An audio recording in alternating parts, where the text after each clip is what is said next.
આપણી જન્મ કુંડળીમાં નવગ્રહોમાંથી કોઈ પણ ગ્રહ નબળો હોય તો તે ગ્રહની ખરાબ દશાને નિવારવા માટે રત્ન પહેરવો વધુ લાભકારી માનવામાં આવે છે। ત્યારે જો કેતુ ગ્રહ આપની કુંડળીમાં ખરાબ હોય તો કયો રત્ન કરવો ધારણ તે અંગેની જાણીએ ખાસ વાત। જજાગ્રતો દૂરમુદૈતિ દૈવં તદુસુપ્તિશે તથૈવૈતિ દોરંગમન જ્યોતિખાન જ્યોતિરે કંટન મે મનઃ શિવ સંકલ્પમસ્તુ। જય ભગવાન મિત્રો, હું છું પ્રફુલભાઈ પંડ્યા। ભક્તિ સંદેશ કાર્યક્રમની અંદર આપનું સ્વાગત છે। દર્શક મિત્રો, વાત કરીએ કેતુ મહારાજનો પ્રિય રત્ન જેને કહેવામાં આવે છે કેટ રત્ન એટલે કે લસણીયો રત્નની આજે મારે જાણકારી આપવી છે। નવગ્રહમાં છેલ્લો ગ્રહનું જે નામ આવે છે જેનું નામ છે કેતુદેવ। તો કેતુદેવનો રત્ન જે છે એ કોણ કોણ ધારણ કરી શકે છે અને એને પહેરવાથી શું લાભ થાય છે તે બધી જ જાણકારી આજના કાર્યક્રમમાં હું તમને આપવાનો છું। એવું કહેવાય છે કે રાહુ મહારાજનું એક અંગ જેને કેતુદેવ કહેવામાં આવે છે। કેતુ મહારાજની કથા વિશે એવું કહેવાય છે કે સમુદ્ર મંથનની જે કથા છે, જેમ આપણે બધા સૌ જાણીએ છીએ કે એક વખત દેવતા અને દાનવો વચ્ચે સમુદ્ર મંથન કરવામાં આવ્યું હતું। વાસુકી નામના નાગને એક બાજુ દેવતાઓ ખેંચે, એક બાજુ દાનવો ખેંચે અને વચ્ચે પર્વત રાખ્યો અને પર્વતને વલોવવામાં આવે, સમુદ્ર મંથન થાય। અને જ્યારે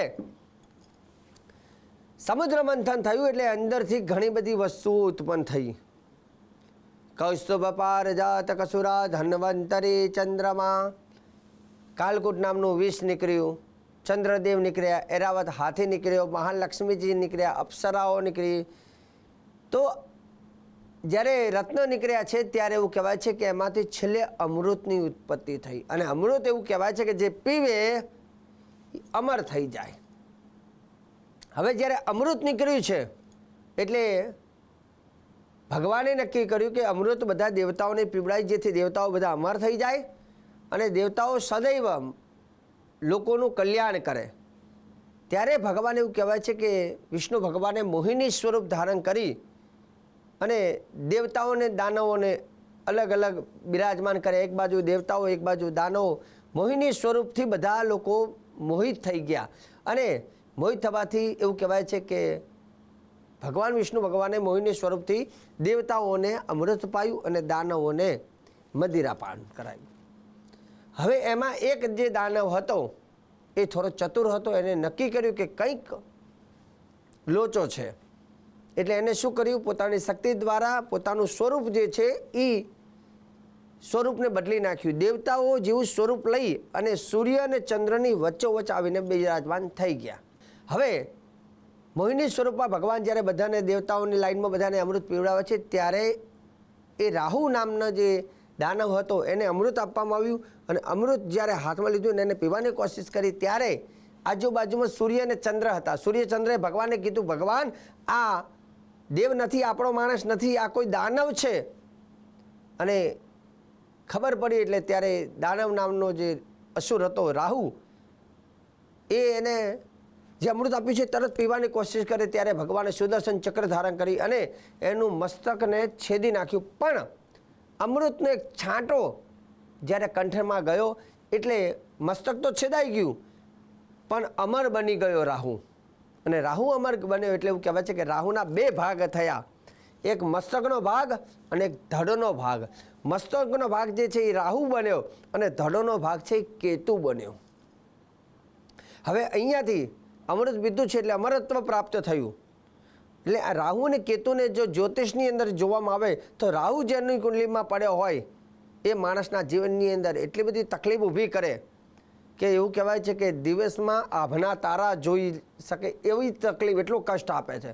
પણ એની સામે જો કેતુની વાત કરવામાં આવે તો જેમ રાહુને બહુ વધારે ખરાબ માનવામાં આવે છે એમ કેતુને એટલો સારો પણ માનવામાં આવે છે।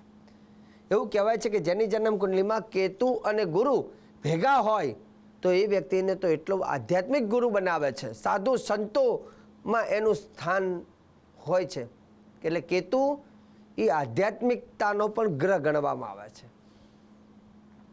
એવું કહેવાય છે કે કેતુ મહારાજનો રત્ન જે છે પ્રિય, જેને ઇંગ્લિશમાં કેટ કહેવામાં આવે છે અને દેશી ભાષામાં એને લસણીઓ નામનો રત્ન કહેવામાં આવે છે, લસણીઓ. હવે આ કેતુ મહારાજનો રત્ન પહેરવાથી ફાયદો શું થાય? તો નવગ્રહની આરતીમાં પહેલું એક લખ્યું છે, કુલતરી ઉન્નતિ કેતુથી થાય. કુલતણી ઉન્નતિ કેતુથી થાય. લગ્ન થયા બાદ એનું કુલનો વંશ આગળ વધતો ન હોય તો કેતુ મહારાજની કૃપા જરૂરી છે, અને કેતુની કૃપાથી એનો વંશની વૃદ્ધિ થાય છે. કુલતની ઉન્નતિ, કુળની ઉન્નતિ કેતુ મહારાજ કરાવે છે. એટલે કેતુની કૃપા મેળવવા માટે એનો જે રત્ન છે એ ધારણ કરી શકાય, જેને આપણે કહીએ કે સંતાન પ્રાપ્તિ પણ કેતુ મહારાજ કરાવે છે એવું કહી શકાય. બીજો લાભ, કેતુથી કુલતરી ઉન્નતિ તો થાય, પણ જોડે જોડે મોક્ષ, કે જેને મોક્ષ જોતો હોય ને એ પણ કેતુ મહારાજ આપે છે. એનાથી આગળ વાત કરીએ આધ્યાત્મિક જ્ઞાન. આધ્યાત્મિક જ્ઞાન એટલે જે દૈવી જ્ઞાન, જે આધ્યાત્મિક જ્ઞાન જે છે એ બધું કેતુ મહારાજ આપે છે. વિજ્ઞાન એવું કહેવાય છે કે જેને સાયન્સના વિદ્યાર્થીઓને સૌથી વધારે સાયન્સમાં આગળ જવું હોય, ગૂઢ રહસ્યને જાણવાની ઈચ્છા હોય તો સમજવાનું કેતુનો રત્ન પહેરવાથી તમને આધ્યાત્મિક જ્ઞાન અને ગૂઢ રહસ્ય અને વિજ્ઞાન એટલે એવું કહેવાય છે સાયન્સમાં એને સારી સફળતા મળે છે. કેતુ મહારાજને એવું કહેવાય છે કે પૂર્વજન્મના રહસ્ય, ભીતરનું જ્ઞાન, આ બધું કેતુ મહારાજથી પ્રાપ્ત થાય છે. સાથે સાથે કેતુ મહારાજને જે સ્તોત્ર છે એમાં પણ લખ્યું છે કે કેતુના આશીર્વાદથી શું મળે? ધન ધાન્ય પશુ નામ ચ ભવેદ વૃદ્ધિ ને સંશય. ધન ધાન્ય પશુ નામ ચ ભવેદ વૃદ્ધિ ને સંશય. ધન ધાન્ય, કેતુ મહારાજ જોડે જોડે ધન ધાન્ય, પશુ, પશુઓનું સુખ, જેને પશુનું સુખ નથી તો એ લોકો ખાસ કરીને ગાય ભેંસ જે રાખતા હોય ને એ લોકો સુખ ન હોય તો કે પશુ સુખ માટે પણ કેતુ મહારાજની કૃપાથી એ પશુ સુખ સારું છે. ધન ધાન્ય પશુના અંચ ભવે વૃદ્ધિને સંશય, એમાં પણ સુખ મળે છે. પણ કેતુનો રત્ન જે કંઈ ધારણ કરો છો, લસણીયો રત્ન, એ જીવતો હોવો જરૂરી છે, એ એક્ટિવ હોવો જરૂરી છે, અને સાથે સાથે એમાં એનર્જી હોવી પણ જરૂરી છે. સાચો રત્ન ધારણ કરવો ખોટો રત્ન ક્યારેય અસર આપતો નથી. સાચો રત્ન હોય એમાં પ્રાણ પૂરવાના, જેને પ્રાણ પ્રતિષ્ઠા કહેવામાં આવે છે, એની ષોડશોપચાર પૂજન કરવું. અને ધાતુની વાત કરીએ તો અષ્ટધાતુ, આ અષ્ટધાતુમાં એ રત્નને જો ધારણ કરવામાં આવે છે તો વિશેષ ફળોની પ્રાપ્તિ થાય છે. અષ્ટધાતુમાં 8 ધાતુ, જેને અષ્ટ એટલે 8, તો 8 પ્રકારના ધાતુ મિશ્રણ કરી અને એની અંગૂઠી બનાવીને ધારણ કરવાથી સારો લાભ થાય છે. કયા વારે પહેરવો? બુધવારના દિવસે જો પહેરવામાં આવે છે તો વિશેષ લાભ આપે છે. કેતુ રત્ન કઈ આંગળીમાં ધારણ કરવો? તો ખાસ કરીને છેલ્લી આંગળી જેને કહેવાય, તો છેલ્લી આંગળીમાં, જેને કનિષ્ઠિકા કહેવામાં આવે છે, કનિષ્ઠિકા આંગળીની અંદર બુધવારના દિવસે એને પહેરવો. પણ પહેરતા પહેલાં 68,000, એવું કહેવાય છે કે 68,000 મંત્ર જપ એમાં કરાવીને, કેમ કે એનર્જી એમાં રત્નમાં નથી તો એકલા નંગ પહેરવાથી કોઈ ફાયદો હોતો નથી. જેમ નંગનું મહત્ત્વ છે અને નંગ પાછો જીવતો હોવો જરૂરી છે, પાછો જેમ નંગનું મહત્ત્વ છે એટલું જ મહત્ત્વ એમાં એનર્જીનું જરૂરી છે. શરીર છે પણ જીવ નથી તો એ શરીર મરદું કહેવાય, પણ એમાં જીવ છે તો એ જ શરીર બધું જ કરી શકે, દોડી શકે, ખાલી ખાઈ શકે, પી શકે, ફરી શકે, જોઈ શકે, સાંભળી શકે, પણ જીવ નીકળી જાય શરીરમાંથી તો એ નિર્જીવ થઈ જાય છે. તેમ રત્ન જીવિત હોવો જોઈએ, રિયલ હોવો જોઈએ, એમાં એનર્જી નાખેલી હોવી જોઈએ, પ્રાણ પ્રતિષ્ઠા કરેલી હોવી જોઈએ, છેલ્લી આંગળીમાં પહેરવો જોઈએ, બુધવારે પહેરવો જોઈએ, અને 68,000 મંત્રથી સિદ્ધ કરેલો હોવો જોઈએ. વિદ્વાન મંત્ર બ્રાહ્મણોની મદદ પણ લઈ શકાય.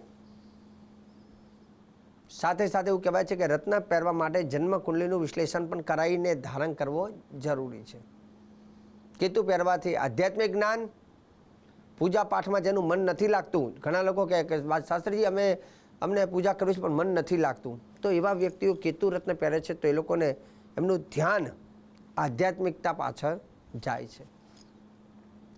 કેતુ મહારાજનો મંત્ર જે વાત કરીએ તો વૈદિક મંત્ર તો ઓમ કેતું ગ્રણવન્ન કેતવે પેશો મર્જા અપેશસે સમુખદ્વિરજા યથાહા, આ વૈદિક મંત્ર છે. હવે કેતુ મહારાજનો ચમત્કારી મંત્ર, પૌરાણિક ચમત્કારી મંત્ર કયો છે અને લઘુ મંત્ર કયો છે એની પણ જાણકારી આપું છું. કેતુ મહારાજનો મંત્ર છે ઓમ પલાસ પુષ્પ સંકાસમ તારકાગ્રહમસ્તકમ રૌદ્રમ રૌદ્રાત્મકમ ઘોરમ તમ કેતુમ પ્રણમામ્યહમ. આ કેતુ મહારાજનો ચમત્કારી મંત્ર, પૌરાણિક શ્લોક જેને કહેવામાં આવે છે. ઓમ પલાસ પુષ્પ સંકાસમ તારકાગ્રહ મસ્તકમ રૌદ્રમ રૌદ્રાત્મકમ ઘોરમ તમ કેતુમ પ્રણમામ્યહમ. હવે રહી વાત કેતુ મહારાજનો લઘુ મંત્ર કયો, તો કેતુ મહારાજનો આ લઘુ મંત્ર છે ઓમ સ્ત્રામ સ્ત્રીમ સ્ત્રોમ શહ કેતવે નમઃ. ઓમ સ્ત્રામ સ્ત્રીમ સ્ત્રોમ શહ કેતવે નમઃ. તો આ હતો કેતુ મહારાજનો લઘુ મંત્ર, જેના મંત્ર દ્વારા 68,000 મંત્ર દ્વારા એ રત્નને સિદ્ધ કરી, એક્ટિવ કરી અને તમે ધારણ કરી શકો છો. અને એનાથી આધ્યાત્મિક જ્ઞાન, સંતાનની વૃદ્ધિ, પશુનું સુખ અને મોક્ષ વ્યક્તિનો પ્રાપ્ત થાય છે. દર્શક મિત્રો, આજે સરસ મજાની મેં તમને કેતુ મહારાજ વિશે જાણકારી આપી છે. અને આગળ પણ ભક્તિ સંદેશ કાર્યક્રમની અંદર હું પ્રફુલ્લ પંડ્યા તમને આવી જાણકારી, શ્રેષ્ઠ જાણકારી, સુંદર જાણકારી રોજે રોજ આપતો રહીશ. કાર્યક્રમ જોવાનું ચૂકતા નહીં. મને આપી દો રજા. જય ભગવાન.